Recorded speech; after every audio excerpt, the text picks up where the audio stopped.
आभार मानतो. असंच सहकार्य, असेच आशीर्वाद तुमचे आमच्यावर राहून दे भविष्यात नक्की. नमस्कार मंडळी, नवीन ब्लॉगमध्ये तुमचा परत एकदा स्वागत असा. आणि आजचो व्लॉग असा एवढ्या मोठ्या भोपळ्याचो. कारण तुमका आठवत असा तर बघा, गेल्या एका व्लॉगमध्ये मी दाखवलेलं आहे की आमच्याकडे असोच बिनमोसमी भोपळाचा वेल झालो हा, आणि त्याका एकच भोपळो झालो हा. तो मी एवढं असताना असं दाखवलेलं आहे. आता तो एवढा मोठा भोपळा झालेला आहे, तर तो मी तुम्हाला आता दाखवते. लपवून ठेवलो आम्ही. येऊ बघा, छोटूश होतं त्याचं केवढं मोठं झालं हा.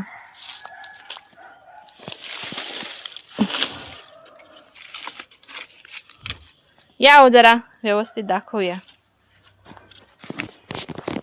तर ह्या भोपळ्याच्या भाजी करूचो आणि भोपळो कापूचो. मान आम्ही सासूबाईंका दिलेलो असा, त्यांका सांगलेला कापा तुम्हीच आणि भाजी पण तुम्हीच करा म्हणा. भोपळा मला मिळालेला आहे, एवढं मोठं होतं. मी दाखवते, माझ्या हातात घेतल्यानंतर हो, विक्रमी उत्पन्न आहे तुमचं हे. विक्रमी उत्पादन.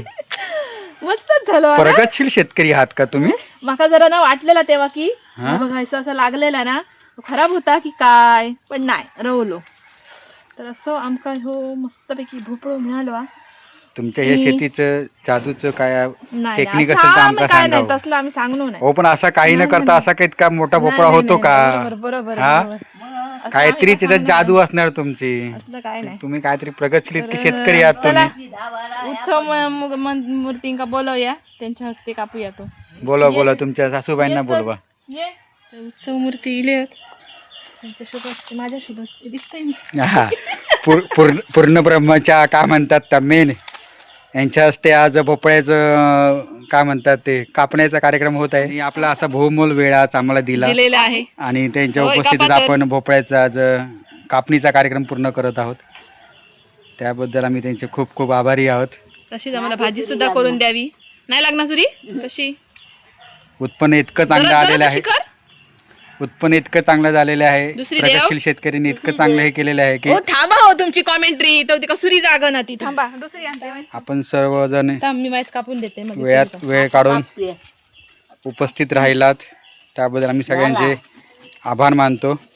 असंच सहकार्य, असेच आशीर्वाद तुमचे आमच्यावर राहून दे भविष्यात नक्कीच आम्हाला त्याचा फायदा होईल. उत्पन्न असं काही झालेलं आहे मोठ्या भोपळ्याचं. हा, त्याच्यामध्ये त्यांच्या सासऱ्यांचं, तुमच्या सासऱ्यांचं ह्याच्यामध्ये मोठं योगदान आहे. ते बघा मागे हळूच पाशे हे होत आहेत. मस्तपैकी भोपळो आमका गावलो. गेल्या वर्षी पण भोपळो लागलेलो इकडे त्या केळीच्या ह्याच्यात लागलेलो, पण तो एवढंच होतो, छोटसच.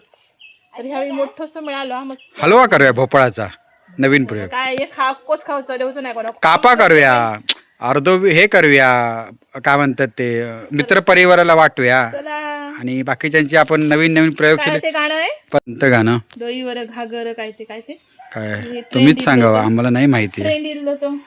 तर मंडळी, एवढा मोठा भोपळा आता पिकलेला आहे, तुम्ही बघू शकता. आम्ही काढलो तेव्हा तो कसं हिरवं होतो आणि आता पूर्ण तो पिवळं झालो आणि हलको पण झालो. तेव्हा असं उठलूक झेपत नाही होतो. तर तेव्हा म्हणते मी, तर साधारण हे का आम्ही काढल्यावर महिना झालो ना. एक महिना झालो. महिनोभर आम्ही ते का तसंच ठेवलेला, कारण ताजं कापल्यानंतर थोडंसं तो चवीकपणे लागतात. तसं पिकलो काय अजून ते का चांगली चव येतात, म्हणून आता तो मी कापतला असे. खरा सासूबाईंका सांगितलं भाजी करू, पण ती म्हणाली एवढं मोठं मोठं असं चिरू माझ्या बाजूला काय तर तूच कर. त्याच्यामुळे मीच आता ही भाजी करते. कारण दुसरी गोष्ट, माझ्या सगळ्यात आवडीची भाजी असते भोपळ्याची. कोणाकोणात भोपळ्याची भाजी आवडतात त्यांनी नक्की आताच कमेंट करून टाका आणि व्हिडिओ शेवटपर्यंत नक्की बघा. तर आता मी कापते माझ्या शुभ हस्ते. माका पण झेपता काय बघूया आता. असं बसते व्यवस्थित.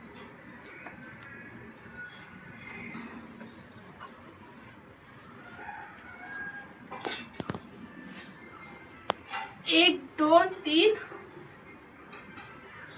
उभो कापू तर त्याचे ते आहेत तरी कापू काप तुला मा काय सुरी घेऊ.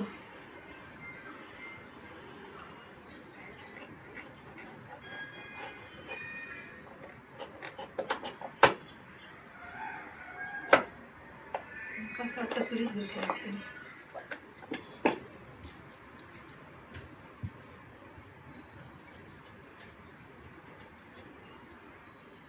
सर्कस का पूर्ण तो अरे ती सुरी नाही ती हे होणार पेपर होता वापरी झाली का पेपर गेलो जिथपर्यंत ना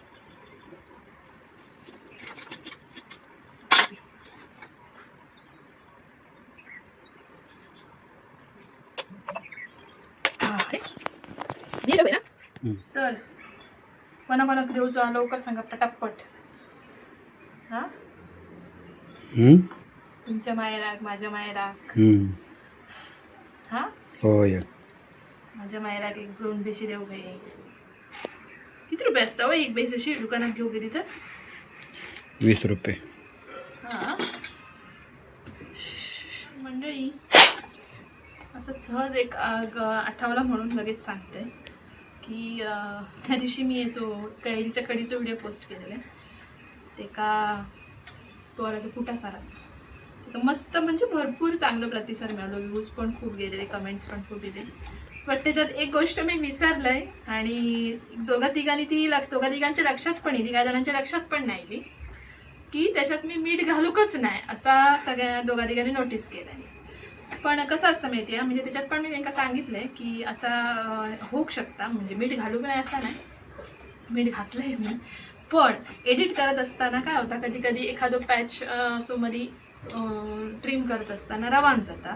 तर तसाच त्या दिवशी झालेला माझा की मी तो घातले मीठ पण आता व्हिडिओ दिला नाही.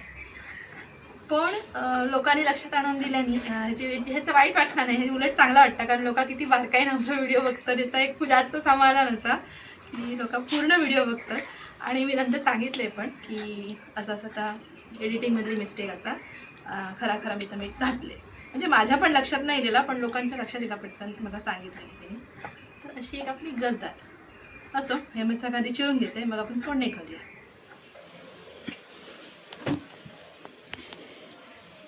भाजी घालूया फोडणीला.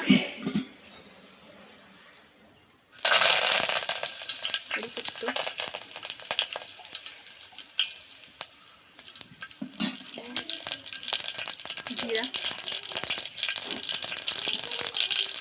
आणि मीठ.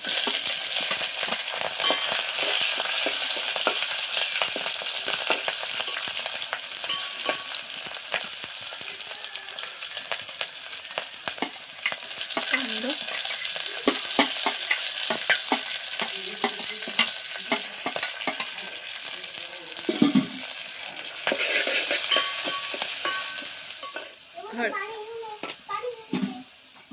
भोपळ्याची फोडी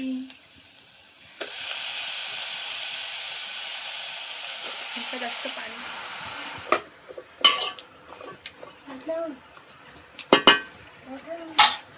आणि त्याच्यात घालायचा गूळ. गूळ घातल्याशिवाय भाजी चव नाही.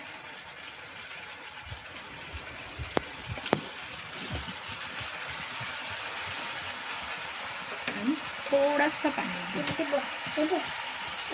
चुलीवर आणा म्हणून जरा गॅसवर कसा होता हळूहळू पेटतो चुलीवर पटपट पटपट पाणी आटतं ना त्यावर ठेवायची झाकणी आणि झाकणात ठेवायचं पाणी म्हणजे उपेन पाणी सुट्टायला अजून ते आणि भाजी मस्त शिजते. म्हणजे भाजी आपली शिजलेली आहे पाणी हा अजून त्याच्यात थोडा त्याच्यावरून आट्टाला हा खोबरा घालून घेऊया.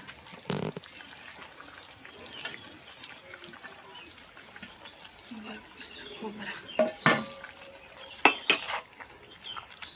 त्याला जो रस सुद्धा त्या पाण्यात येतो रस असताना ह्यो मस्त लागतात त्याच्यामुळे तो जास्त नाही आठवतो तयार असा. आणि ह्याच्याबरोबर आम्ही करतलो संध्याकाळी वडे. त्याच्यासाठी मी ना हे ठेवलं इकडे तोपर्यंत व्हायला आग जात होती ती एका उतरते खाली आणि ह्याच्यावर आग करून आपण आता हे उकडत ठेवूया. आहे तापलो आटो.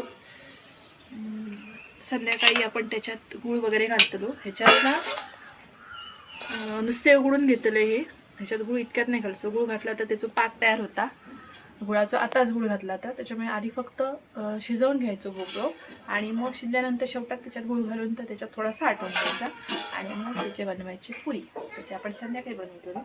आता आपण जेवतो ह्या भाजीबरोबर मस्तपैकी. शिजला थोडा, आता ह्याच्यात आपण गुळ घालायचा.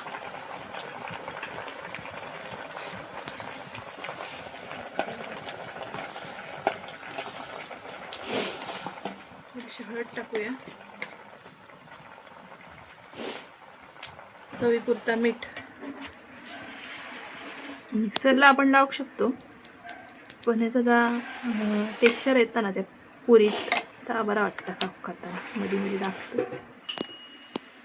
घालूया वेलची, वास मस्त येतो.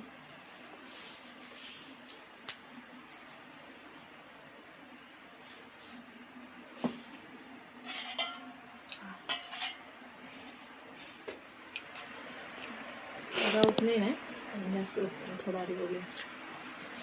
हो गरम.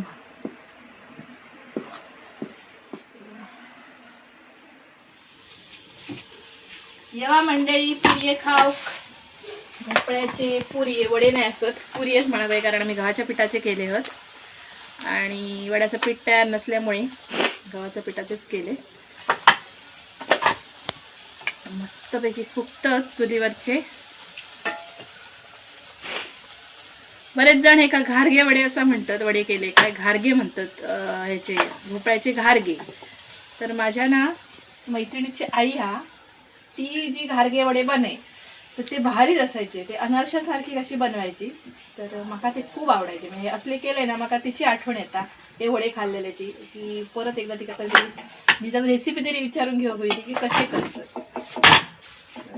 वडे मस्त झाले आहेत, तुम्ही सगळ्यांनी येवा खाव. आजचा व्हिडिओ आवडला तर लाईक करा, शेअर करा आणि चॅनलला अजून सबस्क्राईब केला नसेल तर सबस्क्राईब करा. फेसबुक पेजला फॉलो करा.